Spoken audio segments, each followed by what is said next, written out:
Toshkentda BMW mashinasida yo'l patrul xizmati xodimini urib ketgan shaxs ushlandi.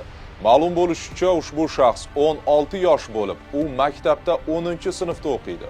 U 25 fevral kuni mashinani haydovchilik guvohnomasisiz boshqarib, Mirobod tumanida yo'l patrul xizmati inspektorini urib yuborgan. Mosh haydayman deb va'da berdim.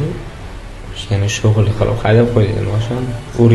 Urgan xodimni men bozor kechirim so'ragan xodimni o'zidan, uylaridan, birasidan.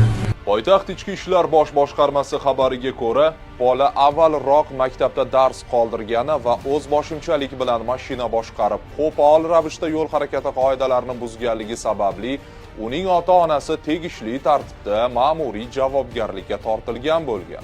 Mana bugun o'g'limga yaxshi qaramaganligim, e'tibor bermaganligim mana bugun tergovni kursida o'tiribman. O'g'lim shu xodimga juda katta zarar yetkazgan ekan. Men uni o'zidan, oilasidan, ota-onasidan uzr so'rayman. Xalqimdan ham uzr so'rayman. Men aybdorman o'g'lim uchun. Ta'kidlanishicha, BMW M4 mashinasi 24 yoshli Leyla Atajanovaga tegishli.